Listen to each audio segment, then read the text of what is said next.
பிரசங்கி 2ஆம் அதிகாரம் 1ஆம் வசனம் முதல் 26ஆம் வசனம் வரை. நான் என் உள்ளத்திலே சொல்லிக் கொண்டது என்னவென்றால், வா, இப்பொழுது உன்னை சந்தோஷத்தினாலே சோதித்து பார்ப்பேன், இன்பத்தை அனுபவி என்றேன். இதோ இதுவும் மாயையாய் இருந்தது. நகைப்பை குறித்து அது பைத்தியம் என்றும், சந்தோஷத்தை குறித்து அது என்ன செய்யும் என்றும் சொன்னேன்.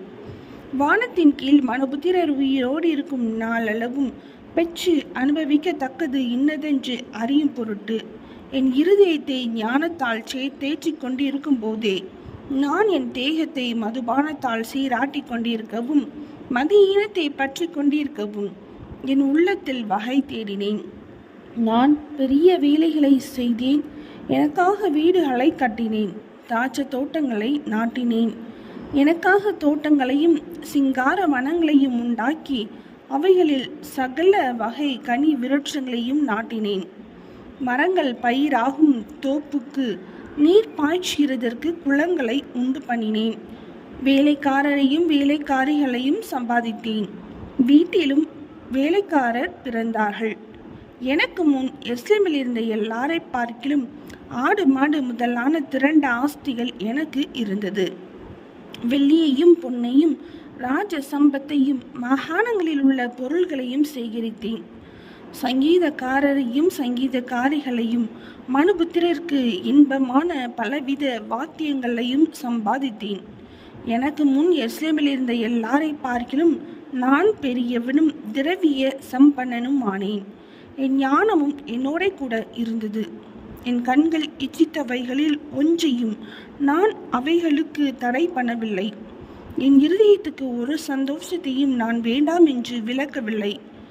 நான் செய்த முயற்சிகளிலெல்லாம் என் மனம் மகிழ்ச்சி கொண்டிருந்தது. இதுவே என் பிரயாசங்கள் எல்லாவற்றினாலும் எனக்கு வந்த பலன். என் கைகள் செய்த சகல வேலைகளையும் நான் பட்ட எல்லா பிரயாசத்தையும் கண்ணோக்கி பார்த்தேன். இதோ எல்லாம் மாயையும் மனதுக்கு சஞ்சலமாயிருந்தது. சூரியனுக்கு கீழே பலன் ஒன்றுமில்லை. பின்பு நான் ஞானமானது என்ன என்றும் பைத்தியமும் மதியீனமும் என்ன என்றும் பார்த்து அறியும்படி திரும்பினேன். ராஜாவுக்கு பின்வரும் மனுஷன் என்ன செய்யக்கூடும், செய்ததையே செய்வான். இவளை பார்க்கிலும் வெளிச்சம் எவ்வளவு உத்தமோ அவ்வளவாய் மதியீனத்தை பார்க்கிலும் ஞானம் உத்தமம் என்று கண்டேன். ஞானியின் கண்கள் அவன் முகத்திலே இருக்கிறது, மூடனோ இருளிலே நடக்கிறான். ஆகிலும் அவர்கள் எல்லாருக்கும் ஒரே விதமாய் சம்பவிக்கிறது என்று கண்டேன். மூடனுக்கு சம்பவிக்கிறது போல எனக்கும் சம்பவிக்கிறதே. அப்படி இருக்க நான் அதிக ஞானம் அடைந்ததினால் காரியம் என்ன என்று சிந்தித்தேன். இதுவும் மாயை என்று என் உள்ளத்தில் எண்ணினேன். மூடன் என்றாலும் ஞானி என்றாலும் என்றைக்கும் நினைவில் இருப்பதில்லை. இப்பொழுது இருக்கிறதெல்லாம் வருங்காலத்தில் மறக்கப்பட்டு போம். மூடன் எப்படி சாகிறானோ அப்படியே ஞானியும் சாகிறான். ஆகையால் இந்த ஜீவனை வெறுத்தேன். ஜீவனுக்கு கீழே செய்யப்படும் கிரியை எல்லாம் எனக்கு விசனமாய் இருந்தது. எல்லாம் மாயையும் மனதுக்கு சஞ்சலமாய் இருக்கிறது. சூரியனுக்கு கீழே நான் பட்ட பிரயாசத்தை எல்லாம் வெறுத்தேன். எனக்கு பின் வரப்போகிறவனுக்கு அதை நான் வைத்து போக வேண்டியதாகுமே. அவன் புத்திமானாய் இருப்பானோ மூடனாய் இருப்பானோ அதை யார் அறிவார்? ஆயிலும் சூரியனுக்கு கீழே நான் பிரயாசப்பட்டு ஞானமாய் சம்பாதித்த சகல வஸ்துக்களின் பேரிலும் அவன் அதிகாரியாவான். இதுவும் மாயையே.